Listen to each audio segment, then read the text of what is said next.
A very warm welcome to my channel. This is Kanchan Gupta and channel is UGC Education Paper 2. So here I am back with another topic that is from the unit 9 and 9 का A section. I have completed unit 9 का D section मैंने सारा complete कर दिया है each and every topic. आप पढ़िएगा और अगर still you need a problem you need to discuss with me, आप मुझे कमेंट सेक्शन में जो है कमेंट कर सकते हैं, पूछ सकते हैं कोई भी क्वेरी, या आप मेरे टेलीग्राम चैनल पे जाकर वहाँ पे क्वेरी मेरे लिए छोड़ सकते हैं, मैं आपका ज़रूर आंसर वहाँ करूँगी। तो आज के लिए हम स्टार्ट करते हैं leadership, very important topic from the exam point of view. At each and every year leadership के ऊपर जो है टॉपिक्स आते हैं, उनकी थ्योरीज के ऊपर, मॉडल्स के ऊपर क्वेश्चंस आते हैं। सबसे पहले देखिए, इसमें ये जानना ज़रूरी है, हम हर एक जो थ्योरी है या मॉडल है उसके बारे में पढ़ तो लेते हैं लेकिन कॉन्सेप्ट की क्लैरिटी नहीं कर पाते हैं कि बेसिकली ये मॉडल क्या कहना चाह रहा है। और हमेशा इन जो है क्वेश्चंस में से यानी कि मॉडल्स में से मैच द फॉलोइंग क्वेश्चंस आते हैं, तो आपके लिए कोई भी टॉपिक या कोई भी थ्योरी छोड़ना जो है सही नहीं होगा। तो इसीलिए आज जो है मैं लेके आई हूँ एक लंबा जो है लेक्चर है, काफ़ी लंबा जाएगा क्योंकि यहाँ हम बात करेंगे आज 13 थ्योरीज़ की। यस मैंने सही कहा, I will talk about 13 theories हैं इसमें, और हर एक थ्योरी के बारे में जानना और उसे समझना बहुत इंपॉर्टेंट है, जो कि आपको समझाएगा कि हर एक कॉन्सेप्ट की 13 थ्योरीज़ की आज हम बात करेंगे। तो चलिए स्टार्ट करते हैं। स्टार्ट करने से पहले प्लीज़ मेरे चैनल को सब्सक्राइब कर दीजिएगा और वीडियो को लाइक ज़रूर कर दीजिएगा and share with your friends also. तो चलिए स्टार्ट करते हैं। ये जो दिया गया है, ये दिया गया है यूनिट 9 जो है उसका सिलेबस है, ये ए सेक्शन का, ओनली ए सेक्शन, जहां हम आज बात करेंगे लीडरशिप को educational administration meaning and nature की। आज हम बात करेंगे अप्रोचेस की, जिसमें ट्रेड, ट्रांसफॉर्मेशनल, ट्रांजैक्शनल, इन दोनों के बीच में डिफरेंस आता है, value based, cultural, psychodynamic and charismatic. तो इन आज हम बात करेंगे इन सब की, और इसके ऊपर जो मॉडल्स है इसके ऊपर मैंने एक सेपरेट बनाई हुई है जहाँ पे टिल 10 मैंने 2 कवर अप कर दी हैं, बाकी ये 3 अभी कवर अप करनी बाकी है। तो ये था आज का ओवरव्यू, जो है मैं सेक्शन 9 के बारे में बता रही हूँ, एक के सेक्शन के बारे में। चलिए स्टार्ट करते हैं लीडरशिप की डेफिनेशंस के। कि जो कीथ डेविस थे, ये कहते हैं जो लीडरशिप होती है वो एक प्रोसेस चलता है ऑफ एनकरेजिंग करना, अपने एम्प्लॉयज़ को जो है हेल्प करना ताकि वो इंथुजियास्टिकली अपने ऑब्जेक्टिव की तरफ मूव करें। नूज एंड डोनाल्ड कहते हैं the act of leadership is the process of influence करना।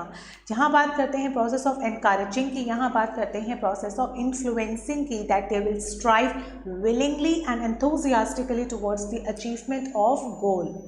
पॉल हार्सली कहते हैं कि वर्किंग करता है leadership working with and through others to achieve the objectives. तो this is the definitions. Now leadership in educational administration, कि हमारे जो एजुकेशन का एडमिनिस्ट्रेशन है वहाँ पे लीडरशिप का क्या मतलब है। लीडरशिप एक एबिलिटी होती है to build a confidence and zeal among people. People कौन है यहाँ? Employees, teachers, staff. It must possesses the qualities of foresight. एक लीडर जो है it must have a quality of foresight, कि वो दूरदर्शी हो, आगे की सोचता हो, इनिशिएटिव लेता हो, सेल्फ कॉन्फिडेंट हो एंड पर्सनल इंटीग्रिटी हो। Leader is at the centre of groups power structure, कि एक लीडर क्या करता है? लीड करता है, एक पूरी टीम को क्या करता है? वो लीड करता है। तो इसीलिए वो क्या होना चाहिए? पूरे ही ग्रुप स्ट्रक्चर का एक मेन लीड, एक सेंटर पॉइंट होना चाहिए that keeps the group together, जो सारे ही ग्रुप्स को आपस में टुगेदर करे, इन्फ्यूज़ करे, moves it towards its goals and maintain its momentum, और एक पूरा मोमेंटम क्रिएट करे, इन्फ्लुएंशियल प्रोसेस हो। The leader is in the position to shape, regulate and control the attitude, behaviour and performance of this group. की एक leader चाहे तो अपने ग्रुप, अपने एम्प्लॉयज़ का बिहेवियर चेंज कर सकता है।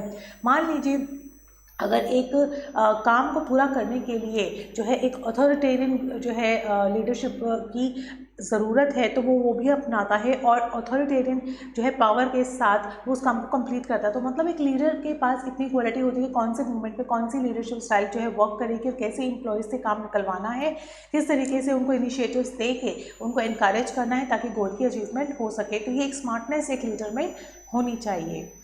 नेचर क्या होता है लीडरशिप का, यानी कि अगर एक लीडर है तो वो किस तरीके का उसका नेचर होगा।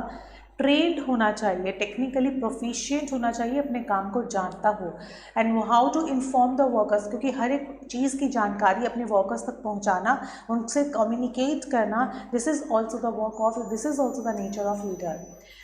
Know your people and look out for their well being, उनके बारे में ध्यान रखना, उनके नेचर के बारे में, उनकी जो है पर्सनल लाइफ के बारे में ज़्यादा इन्वॉल्वमेंट नहीं, जस्ट टू नो कि फैमिली जो है अगर किसी को किसी की अगर उसके एम्प्लॉयज़ की जो है फैमिली में हेल्थ इश्यूज़ हैं, हेल्थ प्रॉब्लम्स है, तो ये सब लीडर को पता होना चाहिए, ताकि इन फ्यूचर अगर कोई डिसीजन रिगार्डिंग एम्प्लॉय लेना है या कंपनी रिगार्डिंग लेना है अगेंस्ट और फॉर एम्प्लॉय, तो वो एक लीडर को पता होना चाहिए। मतलब लीडर का काम होता है लीड करना, कंपनी को किस तरीके से लीड करना है पर्सनल और प्रोफेशनल लाइफ में बैलेंस करके। It develop a sense of responsibility, ensure करता है टास्क शुड बी अंडरस्टूड हो, सुपरवाइज्ड होता रहे और अकम्प्लिश्ड हो timely. Seek the responsibility and take the responsibility for your actions, और अपनी जो उसकी जो ड्यूटीज़ हैं उसके लिए वो रिस्पॉन्सिबिलिटी भी ले, एंड उसके बाद उसमें एक्शंस भी ले कि अगर कुछ गलत हुआ है तो उसको सुधारने का भी जिम्मा ले। Search for a ways to guide your organisation into the new heights तक ले जाने का कैलिबर होना चाहिए। डोंट ब्लेम अदर्स, तुमने ये किया, ऐसा नहीं होना चाहिए। जो गलती हुई है, जो मिस्टेक्स हुई हैं, वो उसको निभाना और उसको एक्शंस लेना उसके अगेंस्ट, वो भी एक लीडर का काम होता है। एनालाइज द सिचुएशन, पूरी कंप्लीट सिचुएशन को एनालाइज करना, टेक द करेक्टिव एक्शंस लेना and move on to the next challenge, और एक नेक्स्ट चैलेंज की तरफ मूव करना। लीडर क्या करता है, अब एक एग्जाम्पल सेट करता है for the employees, and it know your self and seek self improvement.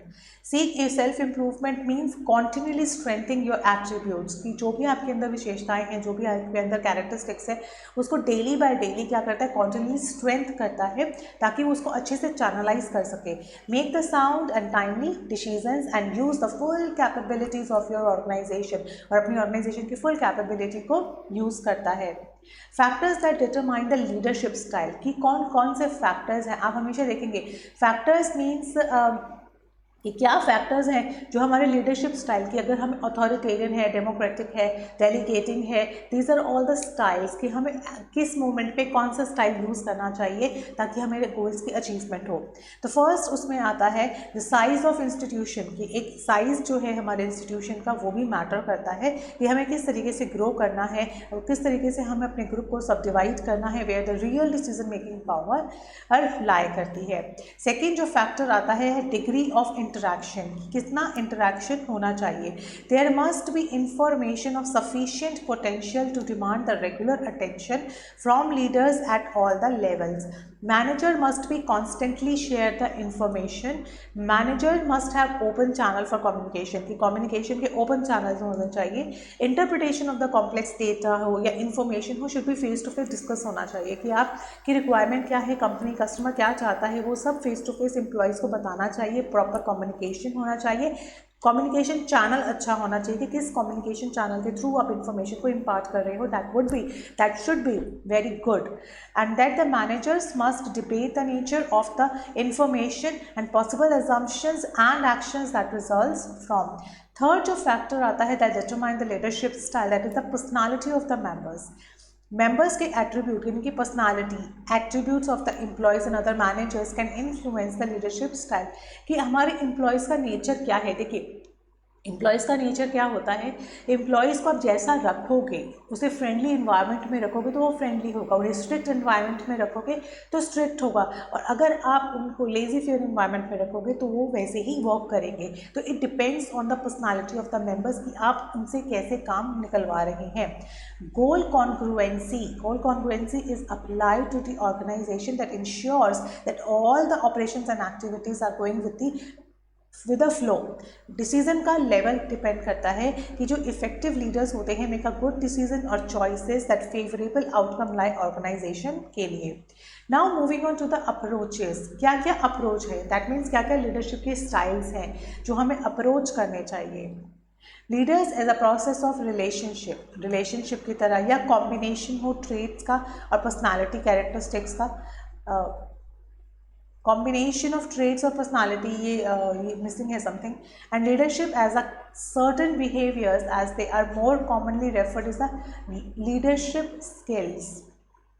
Now first जो हमारा अप्रोच आती है वो आती है ग्रेट मैन थ्योरी, यानी कि किसी ग्रेट मैन की थ्योरी को अप्लाई करना। Leadership is inherit and the great leaders are born not made. बनाए नहीं जाते हैं, पैदा होते हैं, मतलब कि वो बॉर्न यानी कि शुरुआत से ही, बचपन से ही वो लीडर्स होते हैं।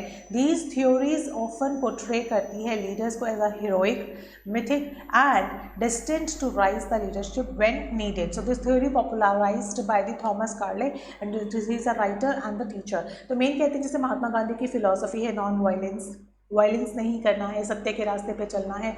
तो ये थ्योरी जो लोग कहते हैं वो बचपन से लोग कहते हैं कि वो शुरू से ही इस चीज़ को फॉलो करते थे, है ना। तो ग्रेट मैन थ्योरी का मतलब है कि वो शुरू से ही, यानी कि बॉर्न जब वो पैदा हुए थे तब से ये थ्योरी उनके साथ चल रही है, नॉट मेड, किसी ने उन्हें बनाया नहीं है। जो सेकंड अप्रोच आती है that is trait theory. Traits क्या है? ट्रेट मीन्स पर्सनालिटी या बिहेवियर कैरेक्टरिस्टिक्स। तो people who make a good leaders have the right combination of traits, कि जो लीडर अच्छा लीडर है उसके अंदर जो ट्रेट्स हैं, there is a combination of traits. People are born with inherited traits, और ये इनहेरिट करके ही आते हैं। जैसे गोल्डन एल्पोर्ट कहते हैं कि अमेरिकन साइकोलॉजिस्ट हैं, वो आइडेंटिफाइड 18,000 जो है इंग्लिश पर्सनालिटी, उन्होंने 18,000 पर्सनालिटी ट्रेट्स निकाले थे कि जो हम बॉर्न होते हैं। Some traits are particularly suited, जैसे मैकॉल लैम्बार्डो है 1983 में, he researched both success and failure, जो है उन्होंने आइडेंटिफाई किए 4 प्राइमरी ट्रेट्स पे डिपेंड करते हैं विच लीडर्स कुड सक्सीड और डीरेल हो सकता है, कि जो ट्रेट्स आपको क्या कर सकते। देखिए उन्होंने फाइंड आउट किए 4 ऐसे ट्रेट्स जो आपको सक्सेस भी दिला सकते हैं और डीरेल मतलब अपने रास्ते से हिला भी सकते हैं। तो वो ऐसे स्ट्रॉन्ग 4 फैक्टर्स, 4 ट्रेट्स हैं that would give you success plus derail, यानी कि सक्सेस प्लस फेलियर दोनों ही दे सकते हैं। मैकॉल लैम्बार्डो ने 1983 में ऐसे ट्रेट्स के बारे में बताया था। वो ट्रेट्स क्या हो सकते हैं? इमोशनली स्टेबिलिटी एंड एक्सपोजर, कि जो इमोशनली स्ट्रॉन्ग होते हैं वो लोग काफ़ी आगे तक जाते हैं। इमोशनल स्टेबिलिटी, एडमिटिंग एरर, कि एक पर्सन को अपनी एरर को एडमिट करना बहुत ज़रूरी है ताकि वो उसमें सुधार कर सके। गुड इंटरपर्सनल स्किल, कि आपस में वो अच्छी स्किल्स यानी अच्छी बात करते हो, दूसरों को इन्फ्लुएंस करने की पावर होनी चाहिए। इंटेलेक्चुअल ब्रेथ, यानी कि ब्रॉड माइंडेड थिंकिंग, कि लंबा सोचे, बड़ा सोचे, बिग सोचे, ठीक है, ये कैपेबिलिटी भी क्या होती है एक लीडर में होनी चाहिए। तो ये एक ट्रेट थ्योरी है जहाँ पर there is a combination of traits. C यानी कि थर्ड आती है बिहेवियरल थ्योरी। बिहेवियर 1940 से 50 जो है इसका टाइम पीरियड है कि लीडर्स कैन बी मेड। यहाँ पर हम बात कर रहे हैं मेड, कि हम बना भी सकते हैं रादर देन बॉर्न, कि ऐसा नहीं है सारे लीडर्स जो हैं वो बचपन से ही ऐसे कैरेक्टरिस्टिक्स को लेके पैदा होते हैं। नो, देयर इज़ जो है बिहेवियर की वो बनाए भी जा सकते हैं, खुद को ट्रेंड भी कर सकते हैं। Successful leadership is based on definable learnable behaviour. Behavioural theories of leadership don't seek inborn traits, कि वो इनबॉर्न ट्रेट्स को सीख नहीं करते हैं, they look on to the actually do. तो इसमें role theory and managerial very important theory, तो मैनेजरियल थ्योरीज वेरी इंपॉर्टेंट है, ये आपको समझनी है और आपको पता होनी चाहिए कि managerial theory is based on behaviour. देखिए बिहेवियरल स्टाइल थ्योरी में होयो जो स्टेट स्टडीज़ थी वो आती है, जहाँ पर उन्होंने 2 क्रिटिकल डायमेंशंस को मेजर किया, जहाँ पे वो कहते हैं फर्स्ट आता है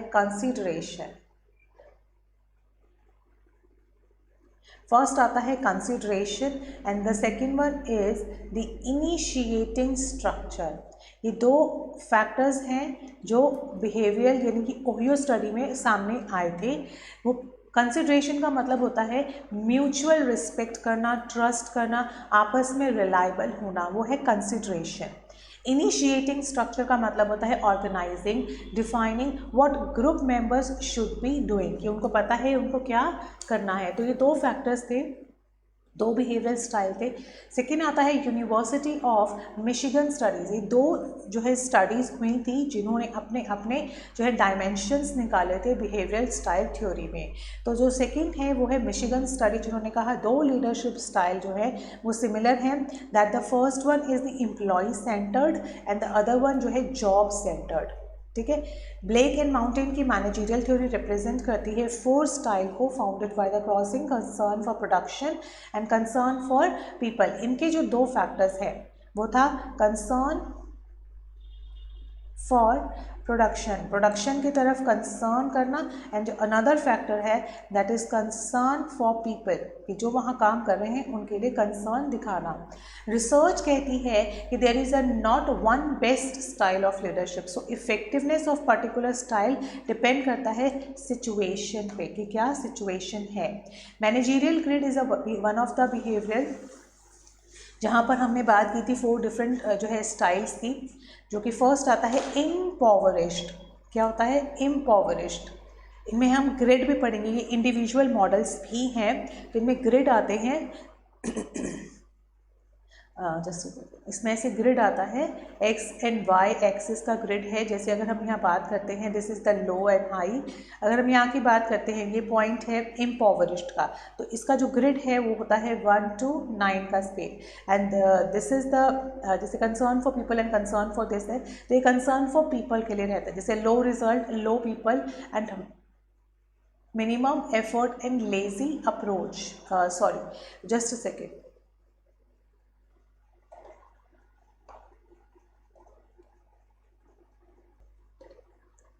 यस।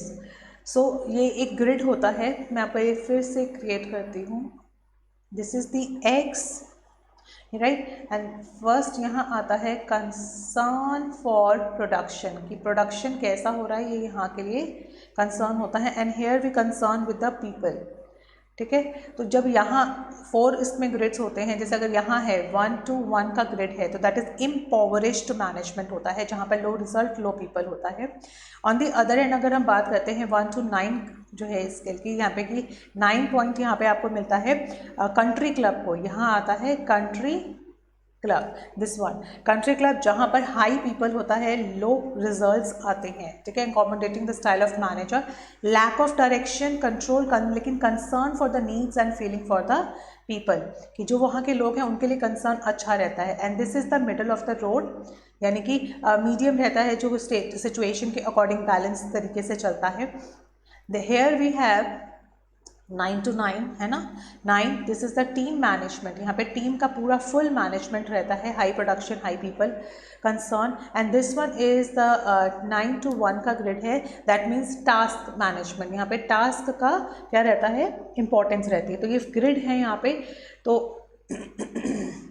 इसको इस तरीके से आपने जो है कहीं पे पिक्चर्स में देखा होगा कि ये इस तरीके से इस पोर्शन को डिस्क्राइब करता है, ये इस पोर्शन को डिस्क्राइब करता है, this is the team and this is, तो here we have the managerial grid 1964। Now contingency theory, मैंने पिछली वीडियोस में भी आपको कॉन्टीजेंसी और सिचुएशनल का डिफरेंस समझाया था, तो वो आप ज़रूर देख लीजिएगा। Contingency theories of leadership focus करता है पर्टिकुलर वेरिएबल्स पे, तो this is depend on the variables, कि वेरिएबल्स क्या होते हैं। No single leadership style is appropriate in all the situation, this is a very important जो है कॉन्सेप्ट है, कि कोई भी एक स्टाइल हर एक सिचुएशन के लिए वर्क नहीं करता है। सक्सेस डिपेंड करती है upon the number of variables पे, नंबर ऑफ वेरिएबल्स होते हैं जिस पे सक्सेस डिपेंड करती है, चाहे वो स्टाइल है, चाहे फॉलोअर्स की क्वालिटी है, चाहे वो फीचर्स है। तो ये जो एक फैक्टर पे डिपेंड नहीं करती है success, there should be a multiple और number of variables. Effective leadership depend करता है डिग्री ऑफ फिट की, यस ये जो वर्ड है ना इसको ज़रूर याद रखिएगा। कॉन्टीजेंसी थ्योरीज में सबसे पहले आप याद रखेंगे वेरिएबल्स, दूसरा याद रखेंगे डिग्री ऑफ फिट, कि कौन सा स्टाइल कौन सी सिचुएशन में फिट बैठता है, between the qualities and style and the demand by the specific situation, वो डिपेंड करता है। तो this is a very important point and this is also very important point. So 2 चीज़ें हमें कॉन्टीजेंसी में याद रखनी है, दैट इज़ द वेरिएबल्स का रोल, कि इसमें वेरिएबल्स होते हैं, and the second degree of fit. ठीक है, तो फर्स्ट जो इसमें आता है कॉन्टीजेंसी में, सबसे पहले जो फेमस है वो है फिडलर्स का लीस्ट प्रेफर्ड कोवर्कर, यानी कि LPC theory, least preferred co-worker, यानी कि कोवर्कर जिसे बहुत ही लीस्ट प्रेफर करते हैं। ठीक है, इसमें भी फैक्टर्स हैं। आप देखिए हमने वेरिएबल्स की बात की है ना, तो इसमें वेरिएबल्स हैं टास्क, स्ट्रक्चर, पोजीशन की power and leader member relationship. ये 3 इसके क्या हैं, वेरिएबल्स हैं। टास्क स्ट्रक्चर कहता है गोल की क्लैरिटी होना, पाथ का सिंप्लिसिटी या मल्टीप्लिसिटी होना, सोल्यूशन रेगुलरिटी एंड मल्टीप्लिसिटी होना, सोल्यूशन की जो यानी कि जो रिजल्ट है उसकी वेरिएबिलिटी होना, यानी कि वेरिएबल करना। ठीक है, ये फुल नेम है Fred Edward Fiedler. And then position power यानी कि अपॉइंटेड बाय अथॉरिटी, कि अथॉरिटी की जो पावर है यानी कि जो लीडर है उसको अपॉइंट करना जिसकी अथॉरिटी हो, जिसकी लोग सुनते हो।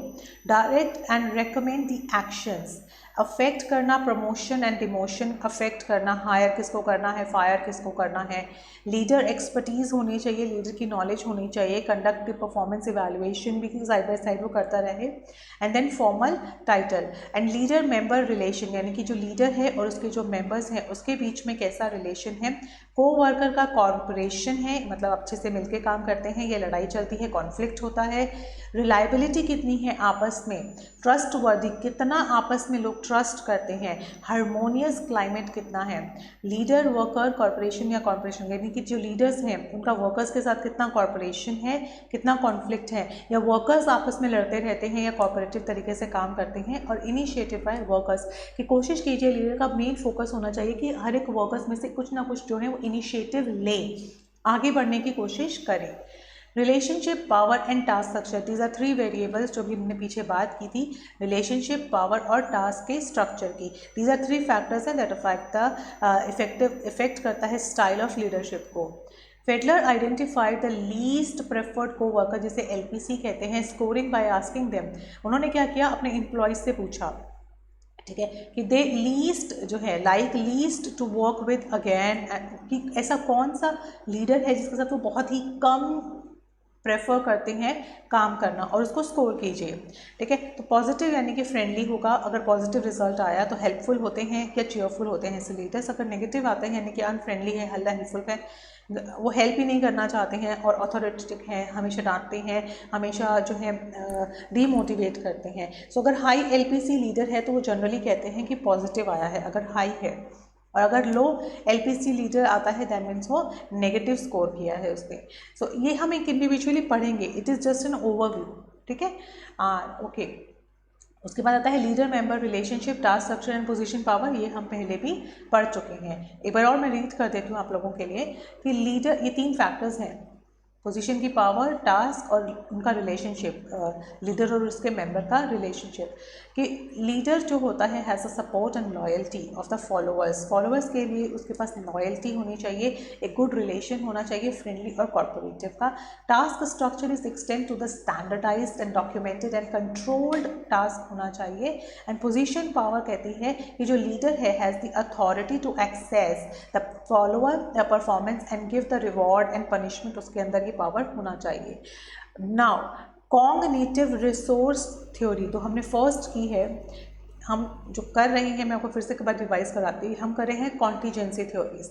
ठीक है, इसमें जो हमने फर्स्ट की है वो फेडलर्स की थ्योरी है LPC, जो हम सेकंड कर रहे हैं कॉग्निटिव रिसोर्स थ्योरी।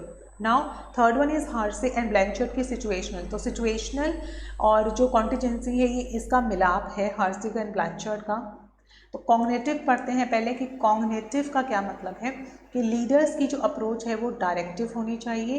स्ट्रेस जो है अफेक्ट करे रिलेशनशिप को between intelligence and decisions quality, ये एक आपको बताया गया है कि जो कॉग्निटिव तरीका होता है वो किस तरीके से हमारे काम को अफेक्ट करता है। Experience is positively related to the decision quality, कि आपके किस तरीके से एक्सपीरियंस, आपका प्रीवियस एक्सपीरियंस किस तरीके का रहा है, वो पॉजिटिवली हमारे डिसीजन की क्वालिटी को क्या करता है, रिलेट करता है। हाई स्ट्रेस है, अगर आपको हाई स्ट्रेस है तो कैसे आप डिसीजंस ले सकते हैं, अगर आपके घर में फैमिली प्रॉब्लम चल रही है तो कैसे हम डिसीजन ले सकते हैं, अगर हाई स्ट्रेस में आप डिसीजन लेंगे तो उसकी क्वालिटी कैसी होती है, ऑब्वियसली आप सही से सही सोच कर डिसीजन नहीं ले पाते हैं। तो वो एक कॉग्निटिव बोला गया है कि अगर जो एक्सपीरियंस मैटर करता है ना, एक्सपीरियंस, आपका प्रीवियस एक्सपीरियंस, आपका right now experience, stress affect करता है ना। एंड फॉर मोर सिंपल, अगर हम इंटेलिजेंस देखें, अगर इंटेलिजेंट है, एजुकेटेड है, तो वो भी हमारे किसको, हमारे फैक्टर्स को डिफाइन करता है। तो these are the factors right. Hersey and Blanchard की सिचुएशनल थ्योरी कहती है this is also a model जिसे हमने सेपरेट पढ़ना है। तो वो कहते हैं कि जो लीडर्स होते हैं should adapt there style to follow development style maturity based on how ready and willing the follower। Mostly क्या होता है जो कॉन्टीजेंसी थ्योरी कहती है there must be a variables, है ना, and that should be fit, degree of fit कि कितना वो फिट होता है उस पर भी मैटर करता है।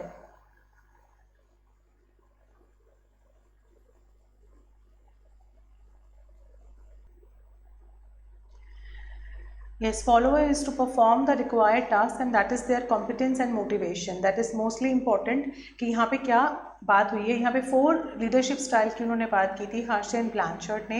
इसका डिटेल हम लोग जो है मॉडल्स में पढ़ेंगे, तो it is just an overview.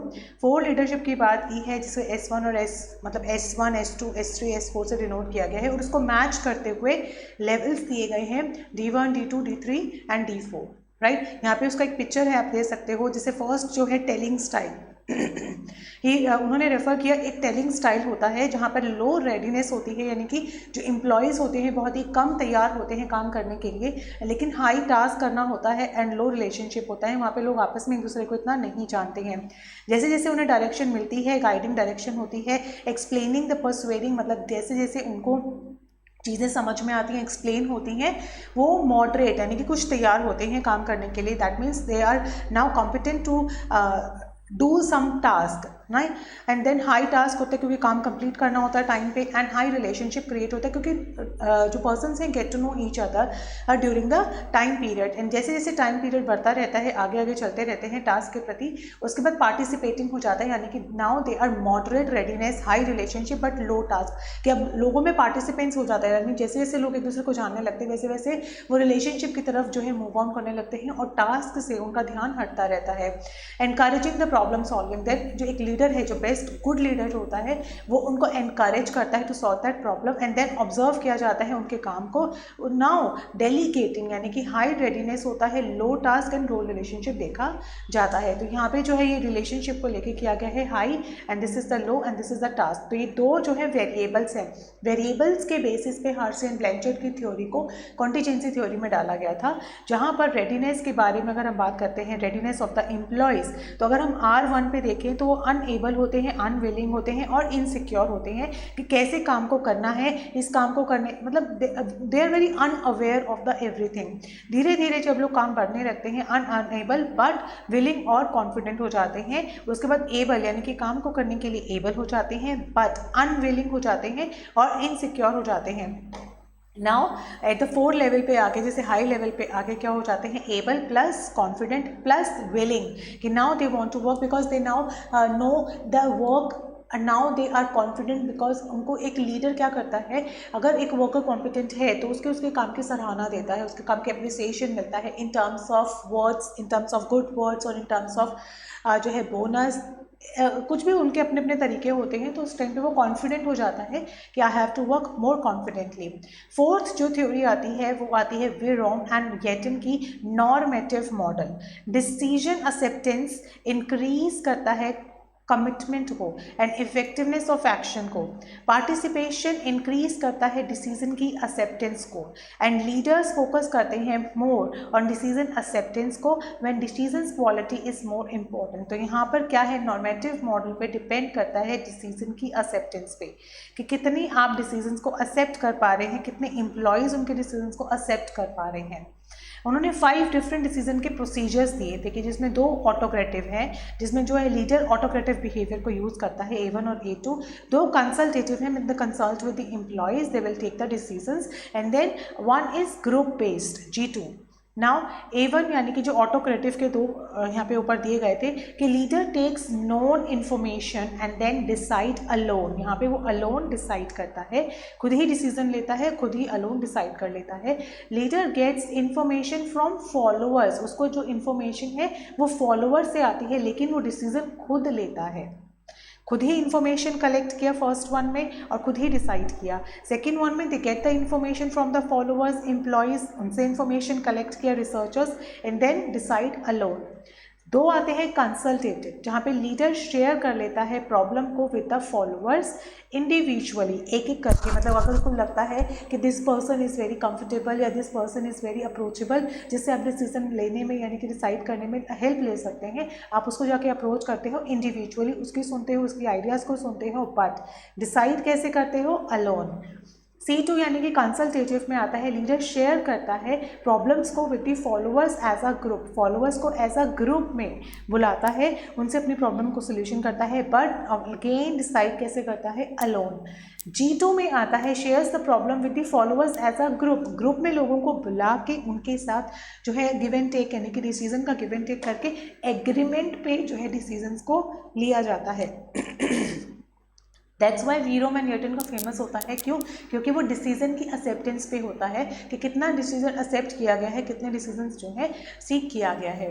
Now कुछ सिचुएशनल फैक्टर्स होते हैं जो इस पर जो है डिसाइड करने में वो करते हैं, हेल्प करते हैं। जैसे व्हेन डिसीजन की जो क्वालिटी है अगर इम्पॉर्टेंट है कि आप चाहते हैं डिसीजन एक अच्छी क्वालिटी का लिया जाए, तो problem is unstructured and leader lacks information या skills to make the decision alone, तो हम G2 बेस्ट समझते हैं कि जब हमें डिसीजन अच्छा लेना है लेकिन हमारा लीडर इतना कॉम्पिटेंट नहीं है या वो एक स्टैंड अलोन डिसीजन लेने में अनएबल है, तो वो एक ग्रुप में डिसाइड करता है, तो G2 is best. When decision acceptance is important and followers are unlikely to accept, मतलब कि अगर डिसीजन एक्सेप्टेंस बहुत ही इंपॉर्टेंट है कि लोगों को डिसाइड करना है और लोग उसे एक्सेप्ट नहीं कर पा रहे हैं, एम्प्लॉयज़ को एक्सेप्ट नहीं करना है या वो अनविलिंग है, उस टाइम पे ऑटोक्रेटिक बिहेवियर लाए जाते, इनएप्रोप्रिएट समझा जाता है कि अगर आप ज़बरदस्ती डिसीजंस को थोपोगे तो वो वर्क नहीं करेगा। एट टाइम जो है हम कंसल्टेटिव और G2 का यूज़ कर सकते हैं कि कंसल्ट करके आप जो है जो डिसीजंस को लेना चाहते हैं, जो डिसीजन वो अप्रोप्रिएट समझते हैं एम्प्लॉयज़, उनके साथ कंसल्ट करके आप ले सकते हैं। When डिसीजन की क्वालिटी इंपॉर्टेंट होती है and followers possesses useful information, और फॉलोअर्स के पास एक अच्छी इंफॉर्मेशन है, तो हम A1 और A2 तो बेस्ट मेथड है ही नहीं, क्योंकि वहाँ पे स्टैंड अलोन डिसीजंस लिए जाते हैं और हम फॉलोअर्स से डिसीजन लेते नहीं हैं। When leader sees decision quality important but followers don't, तो हम G2 इज इनअप्रोप्रिएट, क्योंकि जब फॉलोअर्स नहीं चाहते तो हम ग्रुप डिसाइड करके नहीं पॉसिबल हो सकता। Decision acceptance is important when decision acceptance important होती है लेकिन जो फॉलोअर्स होते हैं वो डिसएग्री करते हैं विद वन अनदर आपस में, तो हम A1, A2 और C1 जो है are not appropriate because they don't give opportunity for differences to be resolve, क्योंकि वो उसको सॉल्यूशन यानी कि उसको सॉल्व करने का आपस में नहीं सोच पाते हैं।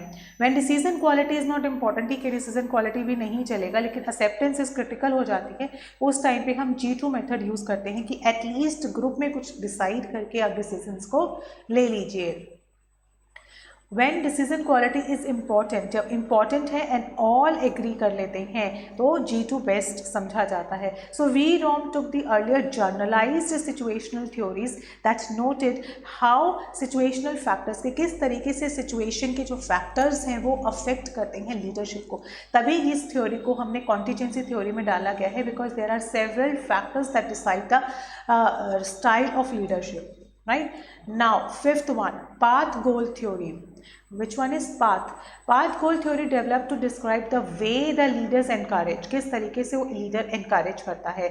It clarifies the path so subordinates know which way to go. Remove the road blocks, जो भी road पे blocks हैं उनको remove करता है that are stopping them to going there and increasing the rewards along the route, मतलब जो route जा रहा है हमारे objectives की तरफ, उस पर जो भी आने वाले road blocks, जो भी difficulties हैं उनको क्या करता है, हटाता है और rewards देके, उन्हें बोनस देके, उन्हें इंसेंटिव्स देके मोटिवेट करता है टू रीच दैट गोल, तभी इसको गोल थ्योरी बोला गया है। And there are also a certain factors that decides the style of leadership, right. Path goal theory में है House and Mitchell describe the 4 style of leadership. 4 style बताए, supportive जहाँ पे work is stressful, boring and hazardous होता है। Directive, this may be used then the task is unstructured and complex, then the follower is inexperienced होता है। participative leadership में consulting with followers and taking their ideas into account। participative में क्या होता है, followers के साथ consultation होता है और उसके बाद ही ideas को है क्या किया जाता है, टेक लिया जाता है, taking the ideas. Now achievement oriented, यानी कि हाई स्टैंडर्ड्स आर डेमोन्स्ट्रेटेड, जो भी स्टैंडर्ड्स हैं उनको डेमोन्स्ट्रेट किया जाता है, जो भी एक्सपेक्टेशंस हैं वो डिस्क्राइब की जाती हैं। एंड दिस अप्रोच जो होता है, जब टास्क कॉम्प्लेक्स होता है उस टाइम पे हम इस अप्रोच को यूज़ करते हैं। तो there are 4 style. The first one is supportive, second one is directive, and third is the participative, and the fourth one is achievement oriented leadership. Right now, participative मतलब है कि जहाँ पर people are less competitive, participants पे ध्यान रखते हैं, less competitive होते हैं, less कॉम्पिटिटिव होते हैं, मोर कोलैबोरेटिव ज़्यादा होते हैं। मोर कोलैबोरेटिव मतलब आपस में क्या करते हैं, अच्छे से कोलैबोरेट करके काम करना पसंद करते हैं। And they are working on a joint goals. When people make decisions together, the social commitment to one another is greater. जब लोग आपस में decisions को लेते हैं उस टाइम पे जो सोशल कमिटमेंट होता है, मतलब अगर मैंने 4 लोगों ने मिलकर डिसाइड किया तो सोशल कमिटमेंट मतलब मेरा हर एक जो है जिसने डिसीजन मेरे साथ लिया है, मेरा उसके साथ कमिटमेंट हो जाता है कि मैं उनके डिसीजन को एक्सेप्ट करूं क्योंकि वो मेरे डिसीजन को एक्सेप्ट कर रहे हैं। तो there should be a commitment कि हाँ यहाँ पे रिलायबिलिटी रहेगी। This approach is known as consultation, empowerment, joint decision making, democratic leadership या management by objective. This is also called management by objective and power sharing, right? This is also called, जिसमें आता है living का leadership style. कौन सा आता है? Living का लीडरशिप स्टाइल, जहाँ पे लिविन और उसके कलीग ने ये कहा कि जो डिसीजन एक्सपेरिमेंट्स होते हैं 1939 में आइडेंटिफाइड 3 टाइप्स ऑफ लीडरशिप उन्होंने कहा, इन particular around the decision making, जो हमारे डिसीजन मेकिंग से रिलेट करते हैं। That is autocratic, democratic and lazy fair. Autocratic आप सबको पता ही है, जहाँ पे कंसल्टेशन नहीं होता है। डेमोक्रेटिक जहाँ पे इन्वॉल्व किया जाता है, एंड लेजी फेयर जहाँ एम्प्लॉयज़ को छोड़ दिया जाता है, do what ever you want, जो उनका मन है, जो उनको समझ में आता है वो किए, क्योंकि यहाँ पर लीडर का जो इन्वॉल्वमेंट है वो सबसे ज़्यादा जो है कम होता है। नाउ सेकेंड जो स्केल आता है वो आता है लिकर्ट का लीडरशिप स्टाइल। लिकर्ट का जो पहले वाला था वो लिविन का था, दिस वन इज लिकर्ट। नाम में कंफ्यूज नहीं होइएगा। रेनेसिस लिकर्ट जो थे उन्होंने 4 मेन स्टाइल ऑफ लीडरशिप की बात की, जहाँ पर जो कि डिसीजन मेकिंग और degree of which people are involve in the decisions, इस पे अराउंड घूमता है। जहाँ हम फर्स्ट जो बात करते हैं वो बात करते हैं एक्सप्लोरेटिव। ये नाम से ही आप समझेंगे, बहुत ही ट्रिकी और बहुत ही लंबे थोड़े से नाम है, तो इसको समझिएगा। एक्सप्लॉयटेटिव, ऑथोरिटेटिव, जहाँ पर based on the one way communication, decision making is centralised based on threat and fair. So exploitative से आप समझ गए होंगे, और उसके बाद ऑथोरिटेटिव कि यहाँ पर डिसीजन की मोनोपोली है, यहाँ पे जो डिसीजंस हैं वो क्या है, एक ही पर्सन लेता है, वन वे कम्युनिकेशन देखा जाता है एंड सेंट्रलाइज्ड होता है। सेकंड आता है बेनोवलेंट ऑथोरिटेटिव। बेनोवलेंट यानी कि one way communication that is based on reward, कि आप रिवॉर्ड के बेसिस पे डिसीजंस को लेते हैं। उसके बाद आता है डिसीजन मेकिंग इज सेंट्रलाइज्ड, जो डिसीजन लिया जाता है वो क्या होता है, सेंट्रलाइज्ड होता है। Now third one is consultative leadership. Consultative जहाँ पे कंसल्टेंट से बेसिस होता है, जहाँ पे 2 वे कम्युनिकेशन देखते हैं, चाहे वो अपवर्ड है चाहे वो कंसल्ट मतलब upward communication is limited. Upward communication is limited, it is based on appropriate rewards and decision making is limited and decentralized, मतलब कंसल्ट करके लीडरशिप लिया जाता है। तो यहाँ पे जो हम पढ़ रहे हैं वो पढ़ रहे हैं पार्टिसिपेटिव, कि जहाँ पर एम्प्लॉयज़ को पार्टिसिपेट कराया जाता है। ठीक है, पार्टिसिपेट यानी कि style of leadership based on a group participation, जहाँ 2 वे, और यहाँ पे जो डिसीजन मेकिंग है इज सेंट्रलाइज्ड, मतलब डिसेंट्रलाइज्ड होता है कि everyone is committed to take a decision about the industry, about the education system. तो यहाँ पर 4 जो हैं स्टाइल देखे गए हैं पार्टिसिपेटिव यानी कि लिकर्ट लीडरशिप स्टाइल में, जो कि फर्स्ट वन है एक्सप्लॉयटेटिव, जहाँ पर डिसीजन आपको मानना है, ये एक्सप्लॉयटेटिव ऑथोरिटेटिव का ही पार्ट है। उसी में आता है एक बिनेवलेंट, यहाँ पर तो थ्रेट से फेयर से काम चलता है, यहाँ पर रिवॉर्ड से काम चलता है। मानना वही है, एक ही तरफा वन वे ही कम्युनिकेशन है, लेकिन यहाँ रिवॉर्ड से काम चलता है। आप थोड़े थोड़े से बेनिफिट्स देके उनको अपनी बात मनवाने के लिए मजबूर कर देते हैं।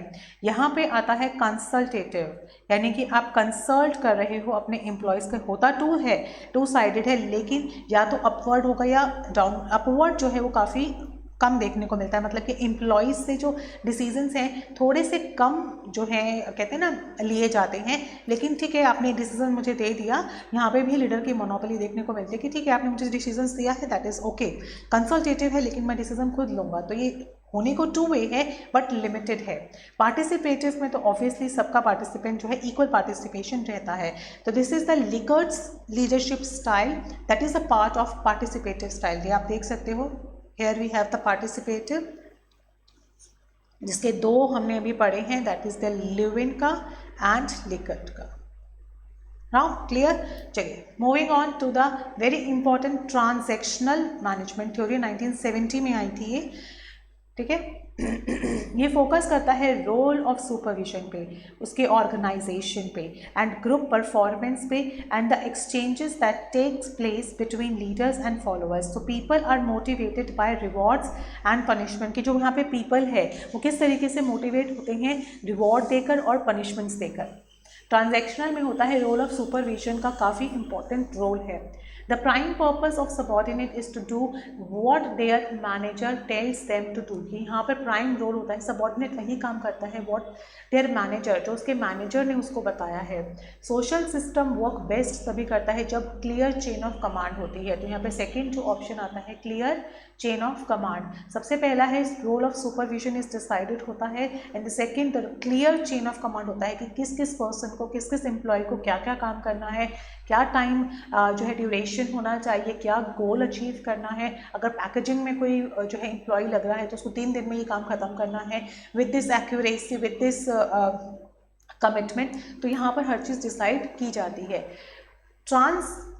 ट्रांजैक्शनल में जो थ्योरी आती है वो है लीडर मेंबर, यानी कि LMX की थ्योरी। लीडर मेंबर यानी कि जो LMX या वर्टिकल डियार्ड, हम लिंकेज थ्योरी भी इसको कहते हैं। The other name of this is vertical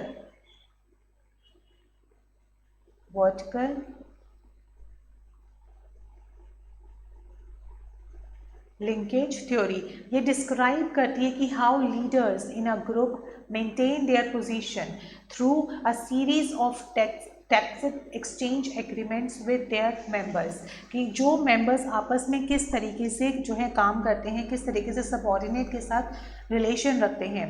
now in group है, एक आउट ग्रुप है। इन ग्रुप मतलब within a group, they work harder, more committed to the task, share more administrative duties की अपनी जो है काफ़ी अच्छी ड्यूटीज़ को परफॉर्म करने में माहिर होते हैं। They are expected to be fully committed and loyal to their leaders, they are very loyal. Out group low level होता है, अपनी चॉइस के साथ आ सकता है, लेकिन जो इन ग्रुप में जो एम्प्लॉयज़ होते हैं they are very very committed to their objectives, to their leaders and more administrative duties they have to perform and they are very loyal to the leaders, right.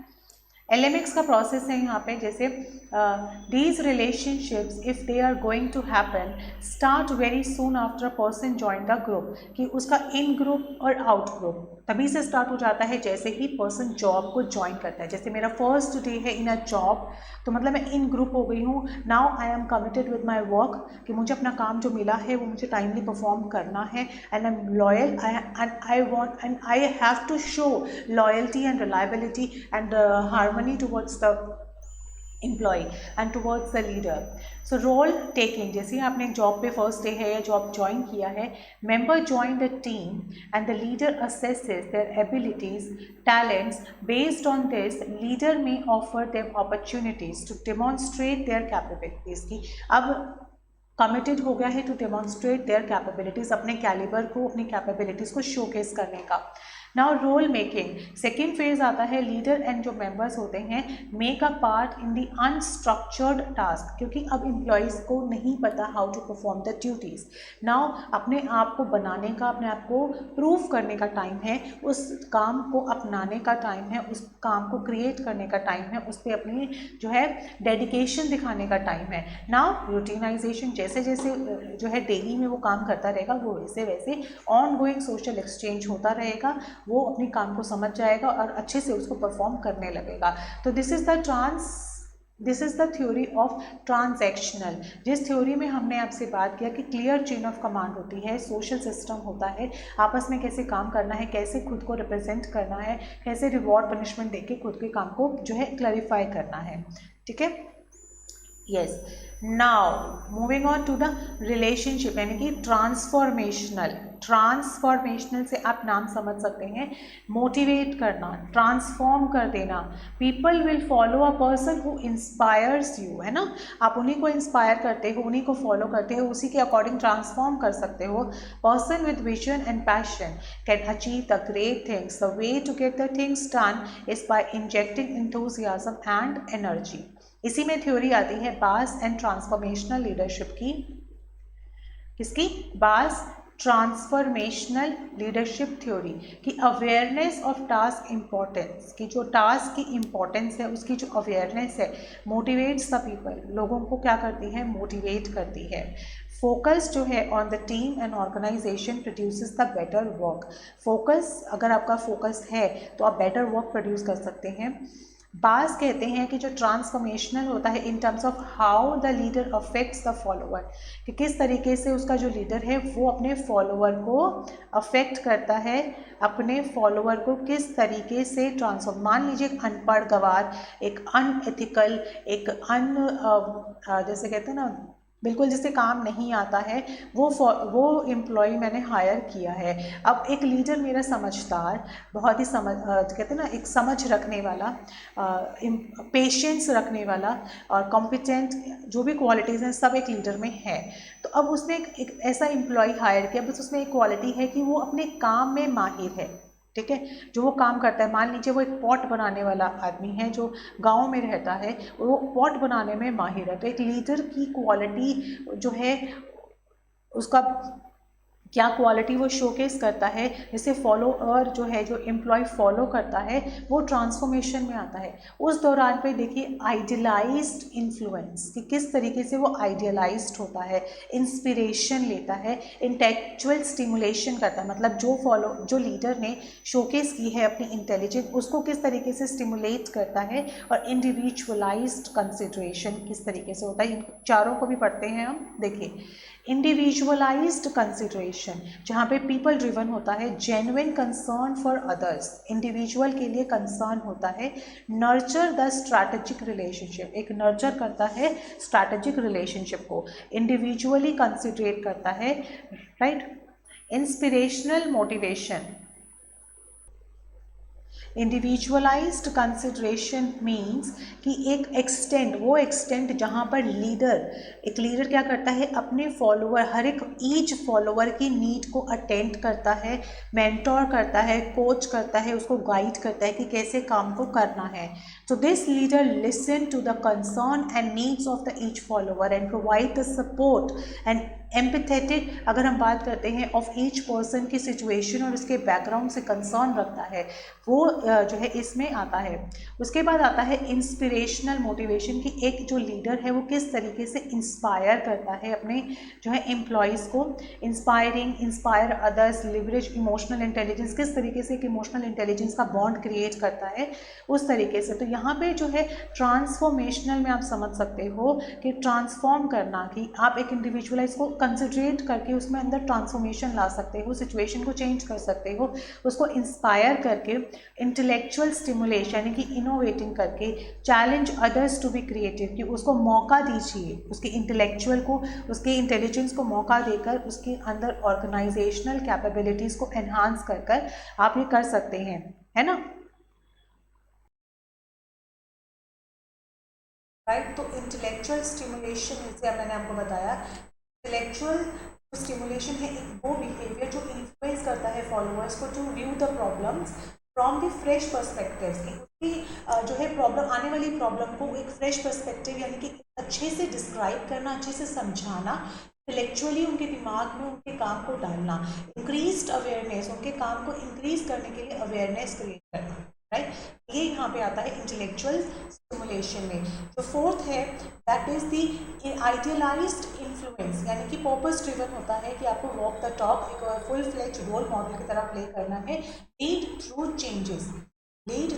Changes, जहाँ पर behaviour that arouses the followers to feel a powerful identification, कि वहाँ पर आपको उसको idealised influence करना है, उसके इमोशंस को, उसकी पर्सनल प्रॉब्लम्स, उसकी जो उसका एक वजूद है उसको क्रिएट करना है कि yes you are very important to the industry, to the whole company. तो 4 चीज़ें कैरेक्टरिस्टिक्स में आती है जो ट्रांसफॉर्म कर देती है एम्प्लॉय को, कि वो वह इतना ट्रेन या इतना मोटिवेट हो जाता है कि अपने काम के लिए, कि वो कमिटेड हो जाता है अपने काम के लिए। जैसे इंटेलेक्चुअल स्टिमुलेशन, मैंने कहा कि आने वाली जो फ्रेश पर्सपेक्टिव को करना, आइडियल इंडिविजुअलाइज्ड कंसिडरेशन, हर एक एम्प्लॉय को इंडिविजुअली पर्सनली ट्रीट करना, इंस्पिरेशन की तरह काम करना, इंस्पायर करना, कि जो आप वर्ड्स में एम्प्लॉयज़ को सिखा रहा है एक लीडर, वो खुद भी उस चीज़ को, उस जो है ड्यूटीज़ को फॉलो, रिस्पॉन्सिबिलिटी को, उसकी मॉरल को फॉलो करता है। एंड आइडियलाइज करना, टाइटल मॉडल की तरह क्रिएट करना, right. It is clear now? Yes, चलिए moving on to the Burns transformational. एक और थ्योरी है बर्न्स की, working collaboratively is a better than working individually, जहाँ पे कोलैबोरेटिव वर्क करना इज इम्पॉर्टेंट, राइट। तो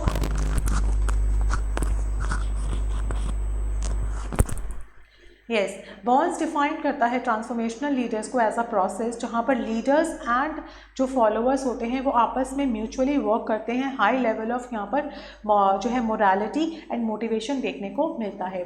now role theory, now moving on to the role theory, जहाँ पर पीपल जो है सब्टली एनकरेज करता है। अभी आप कंफ्यूज मत होइएगा इन सब चीज़ों में, ये थ्योरी मैं वापस से रिवाइज ज़रूर कराऊंगी। सो एक एक में कंफ्यूज नहीं, it is just an overview. एक में आपको एक समझ लीजिए, मैंने एक आपको ओवरव्यू दिया है एक कि क्या क्या स्टाइल हो सकते हैं, क्या क्या जो है अप्रोचेज लीडरशिप की हो सकती हैं। अगले आने वाले लेक्चर्स में आपको डिफरेंसेस समझाऊंगी, मेन की पॉइंट्स समझाऊंगी, इस सब का एक लिस्ट ज़रूर लेके आऊंगी मैं, ठीक है। Encourage others to act within the role expectations they have for them. So people will act करते हैं role they adopt, जो वो role ले रहा है उन्होंने, जो उनको duties मिली है उसी के accordingly वो act करते हैं। People define roles for themselves and others based on the social learning and reading.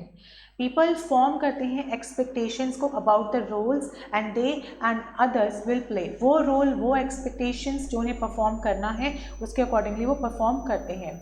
Role conflict can also occur, कई बार होता है कि रोल कॉन्फ्लिक्ट हो जाता है कि वो काम जो करते हैं या करना चाहते हैं वो नहीं हो पा रहा है, तो उन्हें रोल के लिए कॉन्फ्लिक्ट हो जाता है, ठीक है, कि वो एक्सपेक्टेशंस जो लीडर ने लगाई है वो फॉलो नहीं कर पा रहा है, हो सकता है।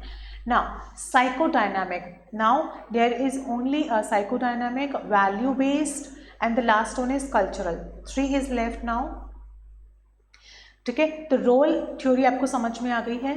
उसके बाद आते हैं psychodynamic. Psychodynamic is also an another approach of leadership, जहाँ पर मेथड्स डील करते हैं एक emotionally disturbed individual and from psychological theories of personality development, यानी कि जो लोग जहाँ मेंटली आपको लगता है कि वीक है, काम को नहीं समझ पा रहे हैं, हैंडीकैप्ड है, वहाँ पर इस थ्योरी का यूज़ किया जाता है।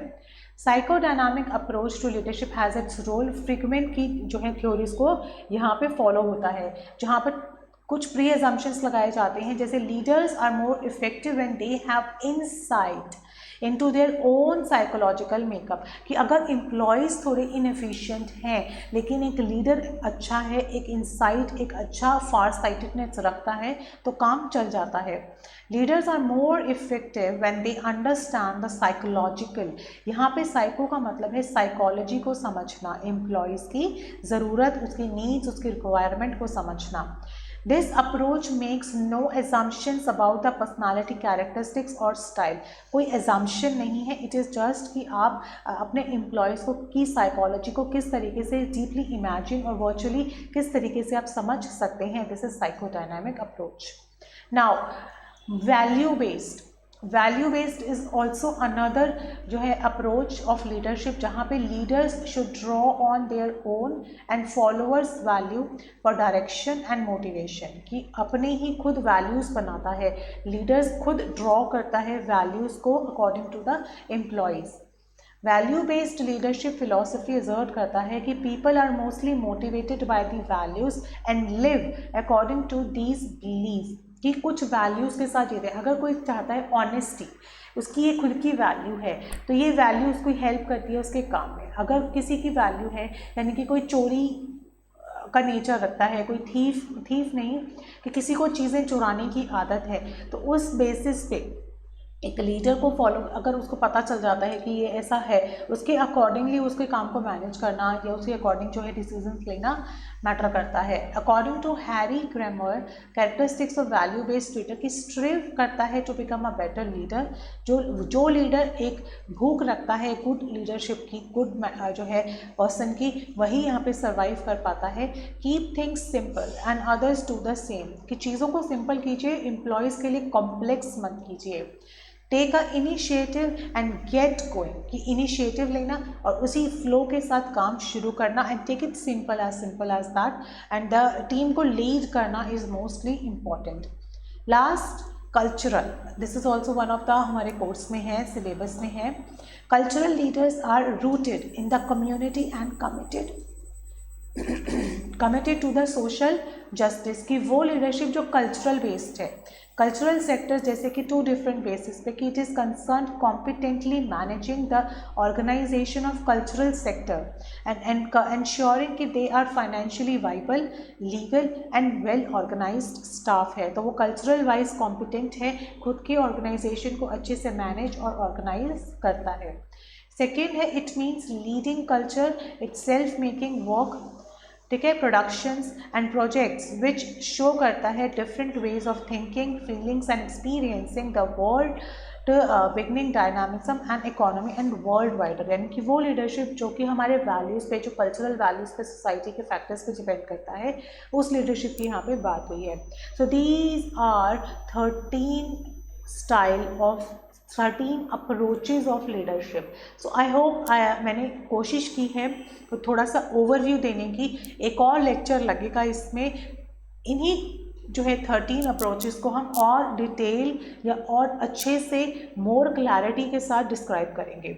सो मेरी जो चैनल है उसको सब्सक्राइब और वीडियो को लाइक ज़रूर कर दीजिएगा for more coming up videos के लिए नोटिफिकेशन मिलता रहे, और अपने फ्रेंड्स के साथ ज़रूर शेयर कीजिएगा। Thank you so much guys, have a nice day, take care, bye bye.